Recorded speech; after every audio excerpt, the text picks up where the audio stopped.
ಮಾಡೋದು, ಈ ರೀತಿ ಮಾಡಿದ್ವಿ, ನಾನು ಇಷ್ಟ ಹಾಳಾಗಿದ್ದೀನಿ ಅಂತ. ಅಂದ್ರೆ ಏನು ಅಂತ, ವಾಟ್ ಈಸ್ ಮಾಡರ್ನಿಟಿ? ಆಧುನಿಕ ಅಂತೀವಲ್ವಾ, ಅಧುನಾ ಅಂದ್ರೆ ಸಂಸ್ಕೃತದಲ್ಲಿ ಈಗ ಅಂತ ಅರ್ಥ. ಅಧುನಾ ಆಧುನಿಕ ಅಂದ್ರೆ ಇವಾಗ ಹೇಗಿರ್ಬೇಕೋ ಹಾಗಿರ್ಬೇಕು, ಕಾಂಟೆಂಪ್ರೇನಿಯಸ್ ಆಗಿರ್ಬೋದು. ಮಾಡರ್ನ್ಗೂ ಕಾಂಟೆಂಪ್ರೇನಿಯಸ್ಗೂ ತುಂಬಾ ವ್ಯತ್ಯಾಸ ಇದೆ. ಸಂತೋಷವನ್ನ ನಾನು ಬೇಡ ಅಂತ ಹೇಳ್ತಾ ಇಲ್ಲ, ಸಂತೋಷ ಪಡೋಣ. ಓಕೆ, ಕ್ಯಾಲೆಂಡರ್ ನ್ಯೂ ಇಯರ್, ನಾನು ಗ್ರೆಗೋರಿ ನ್ಯೂ ಇಯರ್ ಅಥವಾ 2026 ಶುಭಾಶಯಗಳು ಅಂತ ಹೇಳ್ತೀನಿ. ಯಾರಾದರೂ ನಮಗೆ ಶುಭಾಶಯ ಕೊಟ್ಟಾಗ ನಾನು ಸುಮ್ಮನಿದ್ರೆ ಅದು ಅಹಂಕಾರ ಆಗತ್ತೆ. ಆದರೆ ಸೆಲೆಬ್ರೇಷನ್ ಯಾಕೆ ಅಂತ ನಾನು ಹೇಳೋದು, ಯಾಕೆ ಸೆಲೆಬ್ರೇಷನ್ ಮಾಡ್ತಿದ್ದೀವಿ? ಯಾರು ನಮ್ಮ ಪೂರ್ವಜರನ್ನ ಕೊಂದು ಕೊಚ್ಚಿ ನಮ್ಮ ದೇವಾಲಯಗಳನ್ನು ನಾಶ ಮಾಡಿ, ನಮ್ಮ ವಿದ್ಯಾ ಪದ್ಧತಿಗಳನ್ನ ನಾಶ ಮಾಡಿ, ಗುರುಕುಲಗಳನ್ನ ನಾಶ ಮಾಡಿ, ಎಷ್ಟೋ ಎಕರೆಗಟ್ಟಲೆ ನಮ್ಮ ಜಮೀನನ್ನೆಲ್ಲ ನುಂಗಿ, ನಮ್ಮನ್ನು ಬಡತನಕ್ಕಿಳಿಸಿ, ಅವ್ಯವಸ್ಥೆಗಿಳಿಸಿ, ನಮ್ಮನ್ನು ಜಾತಿ ಅಂತ ಮುರಿದು ಹಾಳು ಹತ್ಸಿ ಹೋದ್ರೋ, 6.5 ಲಕ್ಷ ಜನ ಪ್ರಾಣ ಕೊಟ್ಟು ಒದ್ದೋಡಿಸಿದ್ರ ಇವರನ್ನ.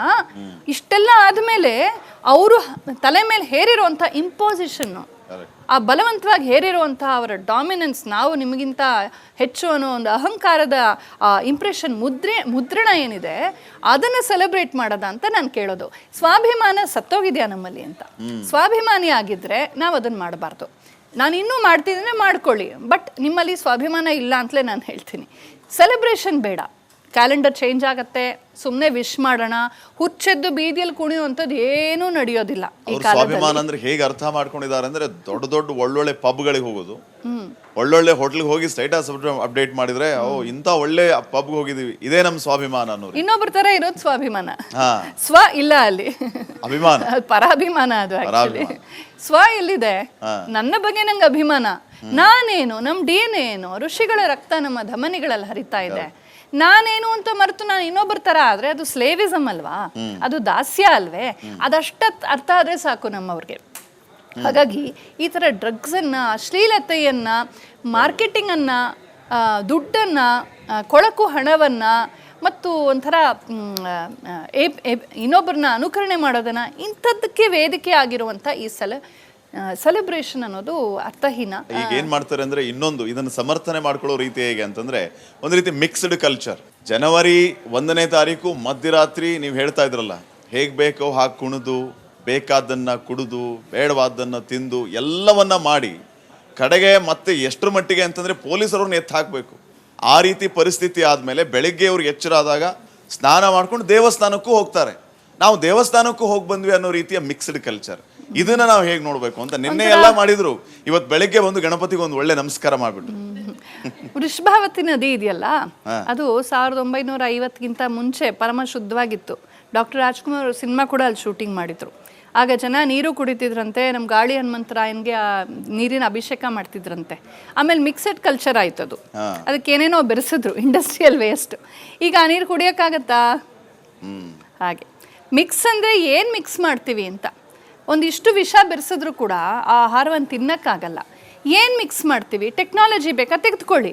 ಬೇರೆ ದೇಶಗಳಲ್ಲಿ, ಬೇರೆ ಸಂಸ್ಕೃತಿಗಳಲ್ಲಿ ಯಾವುದೋ ಒಂದು ನಮಗೆ ಒಪ್ಪೋ ಅಂಥದ್ದು ಏನಾದ್ರು ಇದೆಯಾ? ತೆಗೆದುಕೊಳ್ಳೋಣ, ಬೇಡ ಅಂತ ಹೇಳ್ತಾ ಇಲ್ಲ. ಆನೋ ಭದ್ರಾಹ ಕ್ರತವೋ ಎಂತೂ ವಿಶ್ವತಃ ಅಂತ ವೇದದ ಮಾತು. ಎಲ್ಲ ಕಡೆಯಿಂದ ಶುಭಕರವಾದದ್ದು ಬರಲಿ ಅಂತಲೇ ನಮ್ಮ ಪೂರ್ವಜರು ಹೇಳಿದ್ರು. ನಾನೇ ಸರಿ, ನಾನು ಯಾರಿಂದ ಏನೂ ತೆಗೆದುಕೊಳ್ಳಲ್ಲ ಅನ್ನೋದು ಯಾವತ್ತೂ ಇರಲಿಲ್ಲ ನಮ್ಮಲ್ಲಿ, ಇವತ್ತೂ ಇಲ್ಲ, ಮುಂದೆನೂ ಇರೋದಿಲ್ಲ. ಆದರೆ ಒಂದು ಫಿಲ್ಟರ್ ಬೇಡವಾ? ಫಿಲ್ಟರ್ ಬೇಕು. My life, my culture, my liberty, my money ಅಂತ. ಆ ಮೀ ಬಂದು ಆ ಮೀನಲ್ಲಿ ಗಂಡನಿಗೂ ಜಾಗ ಇಲ್ಲ, ಹೆಂಡತಿಗೂ ಜಾಗ ಇಲ್ಲ, ಆ ಮಟ್ಟಕ್ಕೆ ಹಾಳಾಗಿ ಹೋಗ್ಬಿಟ್ಟಿದ್ದಾರೆ. ಅವರಿಂದ ನಾವು ಫ್ಯಾಮಿಲಿ ಕಲ್ಚರ್ ಕಲಿಬೇಕಾ? ಅದು ನಾನು ಹೇಳೋದು. ನಮ್ಮಿಂದ ಅವರು ಪಾರಿವಾರಿಕ ಮೌಲ್ಯಗಳನ್ನು ಕಲ್ತ್ಕೊಳ್ಳಿ. ನಾನೊಂದ್ಸಲ ಇದರಲ್ಲಿ ಇದ್ದೆ, ಇಂಗ್ಲೆಂಡಲ್ಲಿ ಇದ್ದೆ. ಒಬ್ಬರು ವಯಸ್ಸಾದ ದಂಪತಿಗಳ ಮನೇಲಿದ್ದೆ, ಒಂದು ಜರ್ಮನ್ ಕಪಲ್. ಅವ್ರಿಗೆ ಕ್ವೀನು ಆನರ್ ಮಾಡಿದ್ರು. ಯಾಕೆ ಅಂದರೆ 20 ವರ್ಷ ಒಟ್ಟಿಗೆ ಮದುವೆ ಮಾಡ್ಕೊಂಡು ಬದುಕಿದ್ರು ಅಂತ. ನಮ್ಮ ಅಪ್ಪ ಅಮ್ಮಂದು ಮ್ಯಾರೇಜ್ ಆ್ಯನಿವರ್ಸರಿ ಬಂತು, 60ನೇ ಮ್ಯಾರೇಜ್ ಆ್ಯನಿವರ್ಸರಿ. ನಾನು ಅವ್ರಿಗೆ ವಿಶ್ ಮಾಡಿ ನಾ ಹೇಳ್ದೆ, ನಮ್ಮ ತಂದೆ ತಾಯಿದು 60ನೇ marriage anniversary with the same woman ಅಂತ ಕೇಳಿದ್ರು ಅವರು. ಅವ್ರಿಗೆ ಅಷ್ಟು ಆಶ್ಚರ್ಯ. ಅಂದರೆ ನಾನು ಹೇಳಿದೆ, ಮನೇಲಿ ಸಿಗ್ತಾರಪ್ಪ ನಿಮಗಿದು, ಮನೇಲಿ 60 ವರ್ಷ ಮದುವೆ ಆದವ್ರು ಸಿಗ್ತಾರೆ. ಅದೇ ನಮ್ಮ ಜೀವನ. ನಾವು ಹಾಗೆ ಇರೋದು. ನಾವು ನಮ್ಮ ಪಾರಿವಾರಿಕ ಮೌಲ್ಯಗಳು, ನಮ್ಮ ದಾಂಪತ್ಯ ಮೌಲ್ಯಗಳು, ನಮ್ಮ ಸಾಮಾಜಿಕ ಮೌಲ್ಯಗಳು ಇದು ತುಂಬ ಚೆನ್ನಾಗಿವೆ. ಇದು ಟೈಮ್ ಟೆಸ್ಟೆಡ್, ಸಾವಿರಾರು ವರ್ಷಗಳಿಂದ ಉಳಿದು ಬೆಳೆದು ಅರಳಿ ಬಂದಿದೆ. ಅವರು ನಿನ್ನೆ ಮೊನ್ನೆ ಶುರುವಾಗಿರುವಂಥ ಸಿವಿಲೈಸೇಷನ್ಸ್ ಒಬ್ಬನೊಬ್ರು ಸಾಯಿಸಿ ಕೊಚ್ಚಿ ಕೊಂದು ಈಗ ಸೆಟಲ್ ಡೌನ್ ಆಗಿ ನಮ್ಮದು ಅಂತ ಒಂದು ಐಡೆಂಟಿಟಿ ಬರ್ತಾ ಇದೆ. ನನಗನ್ಸುತ್ತೆ ಈ ಪಾಶ್ಚಾತ್ಯರು ಈಗ ಸದ್ಯ ನಮ್ಮ ಸಂಸ್ಕೃತಿಯತ್ತ ಅವರು ಮಾರು ಹೋಗಿದ್ದಾರೆ. ನಾವು ಇತ್ತೀಚೆಗೆ ಹಲವು ಉದಾಹರಣೆಗಳನ್ನು ನೋಡ್ಬೋದು. ಮೊನ್ನೆ ಅಷ್ಟೇ ನ್ಯೂಜಿಲೆಂಡ್ನ ಯುವಕ ದಾವಣಗೆರೆಯಲ್ಲಿ ನಮ್ಮ ಹಿಂದೂ ಯುವತಿಯನ್ನ ಮದುವೆಯಾಗಿ ಹಿಂದೂ ಸಂಪ್ರದಾಯದ ಪ್ರಕಾರ ಮದುವೆ ಆದರು. ಹಂಪಿಯಲ್ಲಿಯೂ ಕೂಡ ನಾನಾ ರೀತಿಯ ಈ ವಿವಾಹಗಳನ್ನು ನಾವು ನೋಡಿದ್ದೀವಿ. ಹಿಂದೆ ಹುಡುಗನನ್ನ ಮದುವೆ ಆಗೋದು ಅಥವಾ ಹುಡುಗಿಯನ್ನ ಮದುವೆ ಆಗೋದು, ಅದು ನಮ್ಮ ಸಂಪ್ರದಾಯದ ಪ್ರಕಾರ ಮದುವೆ ಆಗೋದು. ಅಷ್ಟೇ ಯಾಕೆ, ಫಾರಿನ್ ಸ್ಟ್ರೀಟ್ಗಳಲ್ಲಿ ಹರೇ ರಾಮ ಹರೇ ಕೃಷ್ಣ ಅಂತ ಹೇಳಿ ಭಜನೆ ಮಾಡುವುದರ ಮೂಲಕ ಜಾಗೃತಿ ಮೂಡಿಸುವಂಥ ಕೆಲಸ ಆ ಫಾರಿನರ್ಸಿಂದ ಆಗ್ತಾ ಇದೆ. ಆದರೆ ನಮ್ಮವ್ರು ಇಲ್ಲಿ ಏನು ಮಾಡ್ತಿದ್ದಾರೆ ಅನ್ನುವಂತಹ ಪ್ರಶ್ನೆ, ಯಾಕೆ ಈ ರೀತಿ ಆಗ್ತಿದೆ ಅನ್ನೋಂಥದ್ದು ಪ್ರಶ್ನೆ. ಎಲ್ಲರೂ ಅಂತಲ್ಲ, ನಾನು ನೋಡಿದ್ದೀನಿ ಅಲ್ಲಿ ಒಂದು ಸ್ಮಾಲ್ ಪರ್ಸೆಂಟೇಜ್ ಆಫ್ ಪೀಪಲ್ ಅವ್ರಿಗೆ ಅದು ಸಾಕಾಗಿ ಒಂಥರ ತುಂಬಾ ನಿಧಾನಕ್ಕಾದ್ರೂ ಜಾಗೃತಿ ಮೂಡಿದೆಯಲ್ಲ. ಇವತ್ತು ಒಂದಿದ್ದು ನಾಳೆ 10 ಆಗ್ಬೋದು, ನಾಳೆ 20 ಆಗ್ಬೋದು, ಹೇಳಕ್ಕಾಗೋದಿಲ್ಲ. ಒಂದು ಮಟ್ಟಕ್ಕೆ ಒಂದು ಸ್ಮಾಲ್ ಪರ್ಸೆಂಟೇಜ್ ಆಫ್ ಪೀಪಲ್ ಯೋಗ ಈ ಕಡೆ ಬರ್ತಿದ್ದಾರೆ. ಯಾರು ಅಂದ್ರೆ ಯಾರು ಈ ಭೋಗವಾದದ ಒಳಗೆ ಹೊಕ್ಕಿ ನೋಡ್ತಾರೋ ಅವ್ರು ಮಾತ್ರ.